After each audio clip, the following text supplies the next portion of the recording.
අයිබෝවන් ජයග්‍රාහි දවසක්. ඔබ නිකමට හිතන්න ඔබ මේ ලෝකෙට ආපු දවසේ. ඔබේ අම්ම තාත්තා තවමත් ජීවිතුන් අතර ඉන්නවා නම් නිකමට හිතන්න ඒගොල්ලෝ කොයිතරම් නම් සතුටු වෙන්න ඇතිද? සාමාන්‍යයෙන් පවුලක් සම්පූර්ණ වෙනවා කියලා කියන්නේ ඒ පවුලකට දරුවෙකුත් ආවට පස්සේ. මේ වගේ අහිංසක බලාපොරොත්තු තමයි සාමාන්‍යයෙන් විවාහ වෙනකොට ගොඩක් වෙලාවට අපේ රටේ නෙවෙයි ලෝකයේ ඕනම යුවලකට තියෙන බලාපොරොත්තුව වෙන්නේ. නමුත් සමහර වෙලාවට දැන් අපේ තින් මේ වර්තමාන ලෝකයේ ගොඩක් වෙලාවට අපි පුරුදු වෙලා ඉන්නවා බැඳපු ගමම්ම බබෙක් හදන්න ඕනේ නැහැ. අපි ටික කාලයක් අපි දෙන්න ජීවිතේ විඳමු. අපි ටිකක් ට්‍රැවල් කරමු. අපි හොඳට එන්ජොයි කරලා ඊට පස්සේ අපි ළමෙක් හදමු. ඔන්න ඔහොම තමයි ගොඩක් වෙලාවට හිතන්නේ. හැබැයි සමහර වෙලාවට දැන් ඉස්සර කාලේ නම් අපි දැකලා තියෙනවා අපේ ආච්චිලා සීයලාගේ පරම්පරාවල පවුල් වල ඉන්න ළමයි ගණන් කරන්න බැරි තරම් ළමයි ඉන්නවා.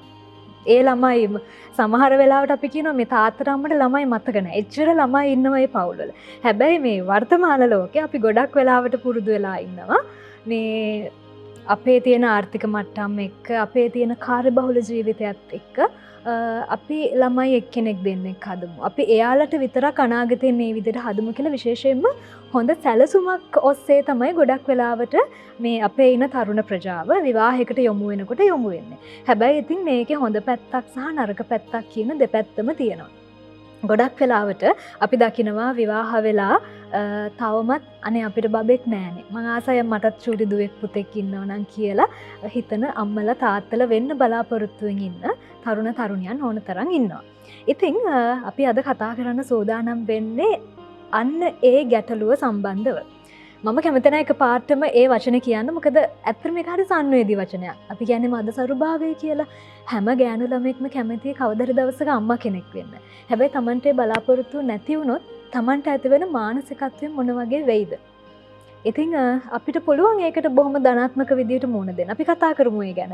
ඔබ දන්නවා අපි හැමදාමත් ඩයලොග් ටෙලිවිෂන් channel 1 ඔස්සේ ගේන සුවාරණ වැඩසටහනින් හැමදාමත් බොහොම වැදගත් වැඩසටහනක් බොහොම වැදගත් දේවල් අපි කතා කරනවා.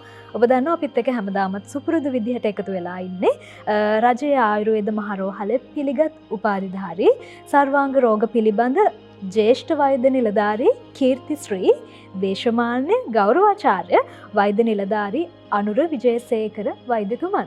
ඔබතුමාව සුපුරුදු විදියටම බොහොම ආදරෙන් ලෙන්ගතුකමින් අපි පිළිගන්නවා අපේ වැඩසටහනට. ආයුබෝවන්. වෛද්‍යතුමනි මං කිව්වනේ මේ අද අපි කතා කරන්නේ බොහොම වැදගත් මාතෘකාවක් කියලා විශේෂයෙන් මේ කාන්තාවන් සම්බන්ධ කරලා අපි ගොඩක් වෙලාට විවාහ වුණාට පස්සේ අපේ රටේ මිනිස්සුන්ගේ එක ප්‍රශ්නයක් තියෙනවා බැඳ ගමන් අහන්නේ මොකද්ද? බැඳ නේද? බබාලා නැද්ද තාම? ඔව්. මේකට මොකද්ද දෙන්න පුළුවන් උත්තරේ වෛද්‍යතුමනි? අපිට අපේ සමාජයේ නැත්තම් ඕනෑම රටක පැවැත්ම තියෙන්නේ ඒ දරුවන් එක්ක තමයි. ඒ නිසා දරුවෙක් අනිවාර්යෙන් සිටිය යුතුයි. පළවෙනි කාරණා. මොකද මේ එක පවත්වාගෙන යන්නේ මුළු ලෝකේම මෙන්න මේ සම්බන්ධතාවය මත. ඒක නිසා මදසරුභාවය කියන එකට ආයුර්වේදයේ තියෙනවා ප්‍රතිකාර. දරුවන් ලබා දීමේ වැඩපිළිවෙලක්. දරුවෝ නැති අයට. ඒ නිසා ඒකේ තියෙනවා ආකාර 4ක්. අපි හිතමු ඕක දැන් ශේස්ත්‍ර කිව්වට අම්බු කිව්වට ඊර්තු කිව්වට බීජ කිව්වට ඕක ඔය ආයුර්වේද වචන තේරෙන්නේ නැහැ. අපිට තේරෙන්නේ නැහැ මේ වචන මොකක්ද කියලා. කුඹුරක් කියලා හිතමු. ශේස්ත්‍රය කියන්නේ කුඹුර. ඒ කුඹුරට ඒ ගොවිපලට අපි ඉස්සෙල්ලාම කුඹුර සුද්ධ කරනවා. කුඹුර පිරිසිදු කරනවා. නියරවල් බඳිනවා. වතුර හරවනවා. ඒකට පොහොර දානවා. ඒ වගා භූමිය සකස් කරනවා. අන්නේ සකස් කිරීමට ගන්න ස්ථානයට කියන ශේෂ්ත්‍රයක් කියලා. එහෙනම් දරුපල සම්බන්ධයෙන් ශේෂ්ත්‍රය වෙන්නේ ගර්භාෂය. ගර්භාෂය පිරිසිදු කරනවා. ගර්භාෂයේ තියෙන හෝමෝන සමතුලිත කරනවා. ගෙඩි තියෙනවා නම් අයින් කරනවා. ඒ වගේම එහි ක්‍රියාවලිය ඩිම්බ මෝරණ ප්‍රමාණය වැඩි කරනවා. මෙන්න මේ අපි සාමාන්‍යයෙන් භාවිතා කරනවා අම්මලා කියනවා අපේ දුවගේ ඇඟ උෂ්ණයි. අපේ දුවගේ සුද යනවා. මෙන්න මේ ප්‍රජනනේන්ද්‍රිය පද්ධතිය ශේෂ්ත්‍රය නිරෝගීව පවත්වා ගත යුතුය. එහි විකෘතිතා තිබ්බොත් මේ දමද්ද ස්වභාවයට හේතු. ඊළඟ ශේෂ්ත්‍ර ඊළඟට මේ අම්බු කියන්නේ හෝමෝන. මෙන්න මේ හෝමෝන බීජයක් පැලවීමට අවශ්‍ය වෙනවා ඒ පැලවීමේ සාධක ටිකක්. මෙන්න මේ සාධක ටික නැත්නම් බීජය ගත්තොත් සාමාන්‍ය වෙන ඔක්සිජන් අවශ්‍ය වෙනවා, ජලය අවශ්‍ය වෙනවා, තෙතමනය අවශ්‍ය වෙනවා. ඒකට අවශ්‍ය බීජයක් පැලවෙන්න ඒ වගේ මේ යුක්තාණුවක් පෝෂණය වෙන්න. ඒකට කියනවා අම්බු කියලා. කියන හෝමෝන අවශ්‍ය වෙනවා. ඒ වගේම ඊ타මත්ම හොඳ බීජ ශේෂ්ත්‍ර අඹු බීජ දැන් කුඹුරකට හොඳ වී වපුරන්න. ඒක කියනවා වී මල්ලේ විතර වී වල ගහලා තියෙන ප්‍රතිශතයක් පැලවීමේ ප්‍රතිශතය 90යි 95යි. ඒ වගේ පිරිමියාගේ සහ ස්ත්‍රියගේ බීජවල පිරිසුදුතාවය නැත්තම් ප්‍රයෝහන වීමේ අනුපාතය ඉහළ මට්ටමක තියෙනවා. ඉතින් මේ ගැටලුවට කාන්තාව සහ පිරිමිය දෙපක්ෂයේම සම්බන්ධ වෙන්න ඕන. සමහර අය ගොඩාක් අය අපි ගාව දරුවෝ නැති වුණාම දරුපල් ලබා දෙන්න වාඩි වෙන්නේ පුටුවේ කාන්තාව. ඇත්තටම වැරද්ද තියෙන පිරිමියාගේ. කාන්තාව හොඳ ඩිම්බ මෝරනෝ එයාගේ ඔක්කොම ක්‍රියාවලිය හොඳයි, ගර්භාෂය හොඳයි, ඔක්කොම හොඳයි. ඉතින් අපි ළඟට ඇවිල්ලා කියන මේ IUI කරා, IVF කරා, මේ මෙහෙම කරා, එහෙම කරා, මේ පරීක්ෂණ කරා, මේ බෙහෙත් දීවෝ. නෑ සර් හැබැයි පිරිමියාගේ ධාතු ශක්තිය පරීක්ෂා කළා නැහැ. එහෙනම් ඒකත් අපි සාමාන්‍යයෙන් කතා කරන්නේ මම මෙතන මේ කියන්නේ මේ සාමාන්‍ය සරල දෙයක් ඩිම්බ මෝරණ ගැන විතරයිනේ. සුක්‍රාණු මෝරණ ගැන කතා කරන්නේ නැහැ නේ කවුරුවත්. සුක්‍රාණුත් මෝරන්න ඕන. මේ දෙකම ශක්තිමත් වෙන්න ඕන දරුවෙක් සංයුක්ත වෙන්න. ඉතින් ඒ නිසා මේ හොඳ බීජ තියෙන්න ඕන. ඒ වගේම හොඳ ඍතු කාන්තාවගේ ඍතු කාලේ හරියට මාසික ක්‍රියාවලිය වෙන්න ඕන. වේදනාව වෙන්න බෑ. මාසික දින 28කට වරක් වෙන්න ඕන. 28ක් 29ක් 30ක් 32ක්. ඒ වගේම දවස් 3න් අවසන් වෙන්න ඕන දවස් 4න්. මෙන්න මේ කාලය කාල සීමාව ඊටාම වැදගත්. ඔන්න මෙන්න මේ 4 සම්පූර්ණ වෙනවා නම් මේ අපිට දරුවෙක් ලබා ගන්න පුළුවන්. නමුත් එදා යුගයේ ඔය 4ම සම්පූර්ණ වුණා. දැන් අත්‍තරම කියනනම් අපිට හරියට ආදරය කරන්න වෙලාව නැහැනේ. ඒ කියන්නේ අපි මොකද්ද කරන්නේ? අපි මුදල් මූල්‍යමය ප්‍රශ්න, ගෙදර ප්‍රශ්න, ආර්ථික ප්‍රශ්න, සමාජීය ප්‍රශ්න ඒවත් ඉදා ජනතාවට සරල දිවි පැවැත්මක් තිබුණු බැවින් එක අම්ම කෙනෙකුට දරුවෝ 10යි 11යි 12යි 15යි. සාමාන්‍යයෙන් ඔබතුමා කිව්වා අපි අර ගෙවන කාර්යබහුල ජීවිතෙත් එක්ක අපි හැම වෙලේම ඉන්නේ ස්ට්‍රෙස් පිට. හරියට. එතකොට ගොඩක් වෙලාවට දැන් කාන්තාවක් හොඳ මානසික සුවයකින් ඉන්නවා කියන්නේ ඇයට ඒකත් හොඳ හේතුවක් වෙනවා දරුවෙක් ලැබෙන්න. මොකද ගොඩක් වෙලාවට දැන් කාලේ අපිට කාලයක් නැහැ. අපි ආදරය කරන අයගේ ළඟ රැඳෙන්න කාලයක් නැහැ. අපේ ඔළුවේ ප්‍රශ්න ගොඩයි. අර ප්‍රශ්න විසඳන්න ඕනි, මෙච්චර සල්ලි හම්බ කරන්න ඕනි. එතකොට මේ දේවල් එක්ක යනකොට අපිට ගොඩක් වෙලාවට ඒ තියෙන මානසික සුවය පවන් නැති වෙනවා. අපි කල්පනා කරනවා ගයක් හදාගෙන මේ අපි සල්ලි ටිකක් හදාගෙන වැඩියෙන් දියුණු වෙලා වාහනයක් එහෙම අරගෙන දරුවෙක් හදමු කියලා. එතකොට ඒ සිතිවිලි අවසන් වෙනකොට එයාගේ වයස ගිහිල්ලා අවුරුදු 35 පැනලා 35 40 වෙනවා. ඊළඟට ඊට අදාළ හෝමෝන ශරීරයේ ඒට දැයිට අදාළ ක්‍රියාවලි සියල්ලම ෆේල් වෙලා තියෙනවා. ඒ නිසා එනම හොස්පිටල් එකෙන් කාඩ් එකක් රතු කාඩ් එක කියලා කියනවා. රතු කාඩ් එක. ඒ කියන්නේ අවුරුදු 30ට වඩා වැඩි අයට නිකුත් කරන කාඩ් එකක් රතු කාඩ් එක. මේ රතු කාඩ් එක හැදුවේ කවුද? අපිමයි. අපි කල්පනා කරා ගෙයක් දොරක් හදා ගන්න ඕන, වාහන ගන්න ඕන, මුදල් ඉතුරු කර ගන්න. මෙන්න මේ සියල්ලක්ම කරනකොට හරේ වදිනවා කාඩ් එක රතු පාටේ. අවදානම් මාතාවක්. දරුවෙක් ලැබෙන්න හිටියත්, දරුවෙක් ලැබුණත් ඒ අවදානම් සහිත දරුවෙක්. ඒක නිසා සාමාන්‍යයෙන් රතු කාඩ් එකක් එනවා. මම කියන්න ගත්තේ අපි සාමාන්‍යයෙන් අපේ ජීවන විලාසේ අපි සෑම දෙයක්ම ලබාගන්න උත්සාහ කරට අපේ සීමාවක් නෑ. සීමාවක් නෑ. ඒ නිසා එදා සමාජයේ තර්ගකාරී සමාජයක් තිබෙන්නේ නැහැ. මේ මද සරුභාවයට අද ප්‍රබලම හේතුව වෙලා තියෙනවා. දුව කිව්ව වගේ කාර්ය බහුලත්වය. ඉතින් ඒක නිසා ආයුර්වේදයෙන් අපිට ඊට අවශ්‍ය උපදෙස් අවශ්‍ය ප්‍රතිකාර ලබා දිය හැකියි. වෛද්‍යතුමනි අපිට මං හිතන්නේ දුරකථන ඇමතුමක් තියෙනවා. එන්නේ දයාවති යම පදලංගල. දුවේ කොළඹ. ඒක දුව මෙහෙ එකන් ආවා. ඒකනේ දුවේ සම්බන්ධ ආර්දනවත් තමයි ප්‍රතිකාර. කැන්සර් කියලා පැත්තක අයින් කරලා ඒවල වේත් කරලා හිටියේ. ඒ ඉන්නද මේ තුනේ ගැක්කමයි කොබ්බර දිවිමයි එක්සර්සයිස්මයි ආවේ. ඒක මේ මාළු කන්නේ ඉස්සෙල්ලා උපකරණ හදි කොඳුනාවේ. ඉතින් ඒවර මේ ඩොක්ටර් කෙනෙකුගේ උපකරණ එපා එකන් එන හම්බන්ද නවත්තන්නේ. ඔන්නවත්තලා ඉතින් ප්‍රතිකාර කරලා හොඳයි. ඉතින් හොඳට මෙයක් ආවා. දැන් පිටවල කරලා දැන් හොඳට ඉන්නවා. බොහොම ස්තුතියි අදහසට.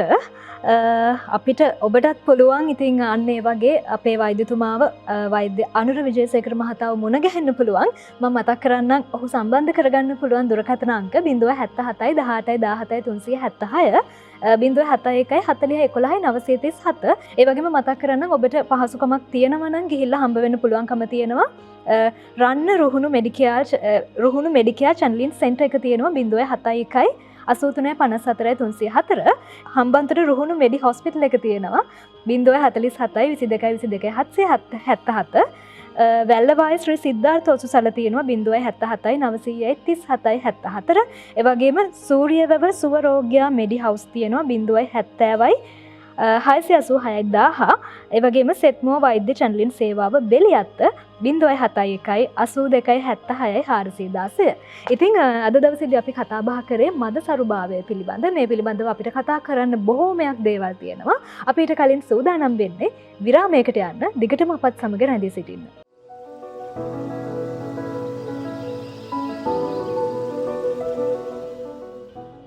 විරාමෙන් පස්සේ ඔබ නැවතත් එකතු වෙලා ඉන්නේ ඩයලොග් ටෙලිවිෂන් channel 1 ඔස්සේ ඔබ නරඹන සුවාරණ වැඩසටහනත් එක්ක. වෛද්‍යතුමනි අපි කතා බහ කර සිටියේ මද සරුභාවය පිළිබඳ. මේ ගැන කතා කරන්න මාතෘකා ගොඩක් තියෙනවා. මම කතා කරන්න කැමති දැන් වෛද්‍යතුමනි ගොඩක් වෙලාවට සමහර රෝගීන් ඉන්නවා. ඒක රෝගීන් කියන්නත් බෑ. සමහර කාන්තාවෝ ඉන්නවා. ඒගොල්ලෝ කියනවා මම IVF එකක් කරා, IUI කරා, HSG කියලා තියෙනවා. ඒවා කරා අපි මෙච්චර වියදම් කරා. ඒ වගේම තමයි අපේ පරීක්ෂණවලත් කිසිම ගැටලුවක් නැහැ. ඒත් මට දරුවෝ නැහැ. මෙහෙම වෙන්න හේතුව මොකද්ද? නිකන් අපි කියනවා මොකද්ද නොපැහැදිලි මද සරුභාවය කියලා. කියනවා. ඒකට ආයුර්වේදෙ මොනවද තියෙන ප්‍රතිකාර? තාම ඒකට කාරණයක් හොයාගත්තේ නැති එක තමයි කියන්නේ. ඔව් ඉස්සෙල්ලම මේ ආයුර්වේදයේ දැන් වෙනත් වෛද්‍ය ක්‍රමවලට ශරීරයේ උෂ්ණය කියන එක කසුම් මැෂින් එකකින් අහුවෙන්නේ නැහැ. මොන රසායනාගාරයෙන් මොන ලේ බැලුවත් ඔය උෂ්ණය කියන එක සාමාන්‍යයෙන් නැත්නම් අපි කියනවා යම්කිසි බීජයක් ප්‍රයෝජනය වීමට උෂ්ණත්වයක් අවශ්‍යයි. ඒකට කියනවා ඒවා අපේ මං හිතන්නේ එදා සිටි අම්මලා ඒව ගැන ගොඩක්ම දැනුවෙන් හිටියේ. ඒක කියන්නේ අර දිහා බල්ල කියනවා මේ ඇඟ උෂ්ණයි කියලා. ඉතින් අපේ බෙහෙත් වලින් ඇඟ උෂ්ණය අඩු කරනවා. ඇඟ උෂ්ණය අඩු කළා ඩිම්බ මෝරණ ප්‍රමාණය වැඩි කරනවා. ඒ වගේම ගර්භාෂය දරුවෙකුට සුදුසු ලෙස සකස් කරනවා. ඕක තමයි අපේ මේ වෛද්‍ය විද්‍යාවේ ආරමුණ. ඉතින් අපි ගොඩක් දුරට මේ දැන් තමන්ගේ දුව මවක් වීමට සුදුසුකම් තිබේද නැද්ද? තමන්ගේ පුතා පියෙක් වීමට සුදුසුකම් තිබේද නැද්ද? අපි අදත් බලන්නේ ඔය දෙක කේන්දරේනේ. කේන්දරෙන්නේ බලන්නේ. නැත්තම් කේන්දර මොකක්වත් බලන්නෙත් නැහැ. හැබැයි මම නම් දකින්නේ මේ දෙන්නගේ විවාහ වීමට සුදුසුකම් තියෙනද කියලා බලන්න ඕන හෝමෝන පරීක්ෂණය. හෝමෝන ප්‍රොජෙස්ටරෝන් බලන්න ඕන. කේන්දර කොච්චර ගැලපුණත් අවසානයේදී ඒගොල්ලන්ට විවාහ වෙලා දරුවෝ නැත්තම් ඒක දික්කසාදයක් දක්වා වුණත් යන්න පුළුවන්. සමහරලාට විවාහ වෙන්න කලින් අපි දුවගේ බැලුවොත් යම්කිසි දුවගේ එයාගේ හෝමෝන ලෙවල් එක ප්‍රොජෙස්ටරෝන් L එකකින් ඊස්ට්‍රජන් FSH ලෙවල් එක බැලුවොත් ඒක අඩු නම් අපිට යාට ඒක වර්ධනය කළ දෙන්න පුළුවන් නැත අනාගතයේ දුක් විඳින්න වෙන ඕනේ. අඩු නම් වැඩි කළ දෙන්න පුළුවන්. වෙනස දැන් ගර්භාෂයේ ගෙඩියක් තිබේ නම් එහෙම නැත්නම් පැලෝපියනාල අවරෝධ වෙලා තිබේ නම් එයාගේ මාසික ක්‍රියාවලිය හරියට වෙන්නේ නැත්නම් එයාගේ සුද යනවනම් විවාහ වෙන්න කලින් මෙන්න මේ රෝග ටික බලවගත්තා නම් තිබේද නැද්ද කියන මම හිතන්නේ ඊටාම ඒක විද්‍යාත්මකයි. දැන් අපි හිතන් ඉන්නවා හැම වෙලෙම අපි කාන්තාවට පහර ගහන්නනේ අපි බලන්නේ. සාමාන්‍ය රටේ ඕක ගොඩක් වෙලාවට දඟල ළමයි නැත්තම් කියන්නේ ඒ දුවගේ ප්‍රශ්නේ තමයි තියෙන්නේ කියලා තමයි අම්මලා කියන්නේ. එතකොට දුවේ සාමාන්‍යයෙන් උත්සවයකට යන්න කැමති මොකද එයා දිහා වපරහෙන් බලන්නේ. තාම බැඳලා නැහැ නේ දරුවෝ. ඕකනේ කවද පිරිමියකින් ඕක ප්‍රශ්නේ අහනවා. කවදාත් පිරිමියකින් ඒ ප්‍රශ්නේ අහන්නේ නැහැ. පීඩනයටපත් වෙන්නේ කාන්තාව. ඒ නිසා ඇත්තටම අපේ ළඟට එනවා 100ක් ආවොත් වැඩි මේ රෝග දෝෂ තත්ත්වයෙන් ඉන්න පිරිමි 40ක් වගේ. බැයාලගේ රැකියාවල් බැලුවොත් එක්ක හමුදාවේ ඒක නැත්තම් පොලිසිය එහෙම නැත්තම් මේ මොකද්ද මේ කර්මාන්තශාලාවල එක දිගට වැඩ කරන අය නැත්තම් ඩ්‍රයිවර්ලා ඊළඟට ඔය ගොඩක් දුරට විකිරණශීලී කර්මාන්තශාලාවල වැඩ කරන අය. එයාට විවේකයක් නැති නිදි මරණ අය. ඒ වගේම අර දරුවෙක් ලැබීමට අපේ ආයුර්වේදයේ එකාංගද හොද්දටම ආදරේ තියෙන්න ඕනේ. අපි දැන් තතිකුරුණත් ගොඩාක් ආදරය කරනකොට අපේ ළඟට එනෝනේ. ඒ නිසා මම මෙතන කියන ගත්තේ ආදරය ගැන. මොකද දරුවන් ලැබීමට ප්‍රධාන සාධකයක් වෙනවා ආදරය, භක්තිය, කරුණාව, මෛත්‍රිය. ඒක තියෙන්නේ වෙන කිසිම වෛද්‍ය විද්‍යාවක නැහැ. ආයුර්වේදයේ පමණයි. මේ සමහර අයට මොන ප්‍රතිකාර කරත් ඒ කියන්නේ අර මේ කර්මඵලත් බලපානවා මේ ආයුර්වේද එහෙමත් කියලා තියෙනවා. එහෙමත් ඉතින් ලැබෙන්නේ නැති පිරිසකුත් ඉන්නවා ඔය අතරදී. ඒක ඉතින් තාමත්ම අල්ප ප්‍රමාණයක්. අපි කොහොම හරි ඕක අපි ජයග්‍රහණය කරන්න අපි ධනාත්මක පැත්ත රෝගියාට වෛද්‍යතුමනි අපි සමාවෙන්න වෛද්‍යතුමනි අපිට ඇත්තටම ඉතින් කාල සීමාව ගොඩක් අඩුයි. මම ප්‍රශ්නයක් අහන්න කැමතියි මේක අර සාමාන්‍යයෙන් ඉස්සර කාලේ නම් අවුරුදු 16 17 වගේ වෙනකොට අපේ ගෑනු ළමයි විවාහ වෙනවනේ. නමුත් දැන් කාලේ ගෑනු ළමයින්ට වයස අවුරුදු 30ක් 35ක් වෙනකන් ඉන්නවා කියන්නේ ඒක හරියම සාමාන්‍ය දෙයක්. එතකොට මේකට වයස බලපානවද සහ ආයුර්වේද වෛද්‍ය විද්‍යාවේ මොනවද කරන්න පුළුවන් ප්‍රතිකාර අපි කෙටියෙන් සඳහන් කරමු. අනිවාර්යෙන් වයස බලපානවා. අපේ ආයුර්වේද වෛද්‍ය විද්‍යාවේ බාල රෝග චිකිත්සාව යටතේ තියෙනවා මේ විවාහ විදුව කිව්ව කතාව හරි අවුරුදු 16 තමයි. ඒදා ඒ පොත්වල තිබිච්ච කරුණු ඒ ආකාරයෙන්ම මේ ආයුර්වේද කියන එක නේ මම කියන්නේ. ඒවා ඒ සම්ප්‍රදානුකූලව භාවිතා කරා. ඒ කියන්නේ සාමාන්‍යයෙන් අම්මලා මාසික ක්‍රියාවලිය වෙන දවස් 3ේදී අම්මලා කියන දුවේ නාන්න එපා කියලා.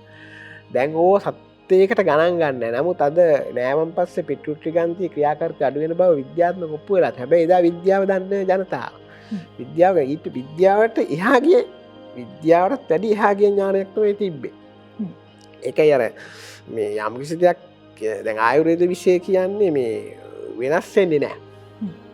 විද්‍යාව කියන්නේ වෙනස් වෙනවා. දැන් ගිය සතියේ කියු ප්‍රකාශනයේ මේ සතියේ කියන්නේ ඒක අර කාලෙන් කාලට අලුත් වෙනවා. මේකේ එහෙම එකක් නැහැ. ඒක ආයුර්වේද වෛද්‍ය පරණ වෙන්න තමයි පරණම වෙද මහත්යක තමයි ගුණ වැඩි. යට අත්දැකීම් කරපුරුද පළපුරුද ඔක්කොම ලැබිලා මේ වෙනස්කම් කියන ගත්තන් පස්සේ අර කිව්වා මේ වයස අනිවාර්යෙන් වයස මේ බලපානවා. දෙවෙනි කාරණාව දෙන්න ඕන උපදෙස් මොනවද? දෙන්න ඕන ආහාර එකක් තමයි ස්වාභාවික ආහාර, රසායනික සංඝටක අඩංගු නැති ආහාර, රසායනික සංඝටක වර්ණකාරක, රසකාරක, සුවඳකාරක ඊළඟට ඒකේ මේ සිත ආකර්ෂණය වෙන්න සකස් කරන ලද ආහාර අන්නේ රසායනික ද්‍රව්‍ය වලින් තමයි අපේ හෝමෝන පද්ධතිය වෙනස් වෙන්නේ. ඒක වෛද්‍යතුමනි මම හිතන්නේ කාන්තා පිරිමි දෙපාර්ශවයටම අනිවාර්යෙන් බලපාන. කාන්තා එයාලගේ මේ ඇඳුම ගැන ඉඳලම මේ දේශනය කරන්න ඕන. හරියට අර මේ ලෙක්චර් එකක් කරනවා වගේ. එහෙම ඉතින් අපිට මේ කාල සීමා මදි. අපි පුළුවන් අවස්ථාවක ඒ වගේ එකක් අපි කරමු. සුවර්ණ වැඩසටහනෙන් සරල දිවි පැවැත්ම සහ දරුපල කියන මාතෘකාව යටතේ දවසක අපි වෙන් කරගෙන කරමු. ගැන මේ පිළිබඳ ඔබට ධනාත්මකව හිතන තරමට ධනාත්මක ප්‍රතිඵල ලබාගන්න පුළුවන්. ඉතින් ඔබටත් තියෙනවා නම් මේ සම්බන්ධ ගැටලු හෝ මේක බලනකොට ඔබට හිතනවා නම් වෛද්‍යතුමාව මුණ ගැහෙන්න ඕනි කියලා මම මතක් කරන්නම්. සම්බන්ධ කරගන්න පුළුවන් දුරකථන අංක මේ වෙලාවේ තිරේ දිස් වෙනවා. ඒ අංක 077 18 17 376 තුමන්ගේ WhatsApp නම්බර් එක තියෙනවා. සහ ඒ වගේම 071 40 11 937. ඒකත් එක්ක ඔබ ඉන්න ප්‍රදේශත් එක්ක ඔබට යන්න පුළුවන් නම් අම්බලන්තොට ආලෝකා ෆාමසි 071 80 27 507. බණ්ඩාරවෙල සරසවි ඔසුසල 071 44 63 282. මාතර රුහුණු හොස්පිටල් තියෙනවා 041 75 72 301. බොරැල්ල බ්ලූ ක්‍රොස් හොස්පිටල් තියෙනවා 076 72 57 742 සහ ඇඹිලිපිටිය මහානාම මෙඩිචෙක් 071 78 787 1000. වෛද්‍යතුමනි අපිට මං හිතන්නේ දුරකථන ඇමතුමක් තියෙනවා. අපේ මේ පුතාට තිබ්බේ කාලයක් තිස්සේ පීනස. ඉතින් මේ අර ඔබතුමාලා වැඩසටහන අහලා තමයි මම ડોක්ටර්ව සම්බන්ධ කරගත්තේ. මේ රන්න රුහුණු මෙඩිකයාගෙන් තමයි ප්‍රතිකාර ගත්තේ. පුතාට ඉංග්‍රීසි බෙහෙත් ගත්තා. ගොඩාරියක් හොඳ වෙනවා. නමුත් ඒ වුණාට මේ ආයෙ ටිකක් සතියක් මාසයකට දවස් දෙකක් විතර ඉංග්‍රීසි බෙහෙත් යන්නම වුණා. මේ ඊට වර පීනස මේ අඩු වෙන්නේ නැහැ. අඩු වෙනවා ආයෙ හැදෙනවා. ඉතින් ඊට පස්සේදී මේ ડોක්ටර්ගේ බෙහෙත් ගත්තට පස්සේ මේ දැන් දෙයියනේ කියලා හැදුනේ නැහැ. කලකින් හැදුන්නේ නැහැ. දරුවා ඉතින් අයිස්ක්‍රීම් කනවා, වතුර නටනවා, දූවිල්ලෙත් එහෙම. දැන් අර ඉස්සෙල්ලා ඒව සිත්තු කරන්න බෑ. මේ බෙහෙත් ගත්තට හැදෙනවා. දැන් නම් දෙයියනේ කියලා ගොඩාරියක් හොඳයි. ඉතින් දරුවට ළමා කාලේ ඉතින් අර නිදහසේ ගෙවා ගන්න පුළුවන් වෙච්ච එක ගැන අර ඉතින් ડોක්ටර්ට තෑන්ක්ස් කරන්නත් ඕනේ. බොහොමත්ම ස්තුතියි ඔබේ ඒ අදහසට. ඉතින් වෛද්‍යතුමාගේ හොඳකම නිසා තමයි මේ වගේ ප්‍රතිචාර අපිට ලැබෙන්නේ. ඉතින් අපි අද කතා කරේ මද සරුභාවය පිළිබඳව. ඉතින් අපිට මේ පිළිබඳව කතා කරන්න බොහෝ දේවල් තියෙනවා. නමුත් කාල සීමාවත් එක්ක අපිට ඇත්තටම වෙලාවක් නැහැ ඒ ගැන කතා කරන්න. මේ මම අපි කලින් මතක් කරපු දුරකථන අංක ඔස්සේ ඔබට පුළුවන්කම තියෙනවා අපේ වෛද්‍යතුමාව මුණ ගැහෙන්න. ඉතින් තවත් දවසක මේ වගේ බොහොමයක් වැදගත් දේවල් ගැන අපි කතා කරන්න සූදානමින් අද දවසේදී අපි මේ වැඩසටහනින් සමුගන්නවා. වෛද්‍යතුමනි ඔබතුමාට බොහොමත්ම ස්තුතියි. සුපුරුදු විදිහට සුපුරුදු ලෙන්ගතුකමෙන් අපේ වැඩසටහනත් එක්ක සම්බන්ධ වුණාට ඔබතුමාට ආයුබෝවන් කියලා සමුදෙනවා. ඉතින් දිගටම අපත් සමග රැඳී සිටින්න කියනක මතක් කරන ගමන් අද දවසට අපි ඔබේ නිවසෙන් සමුගෙන යනවා. ඔබට සුවපත් දෙවියක් ප්‍රාර්ථනා කරනවා. ආයුබෝවන්.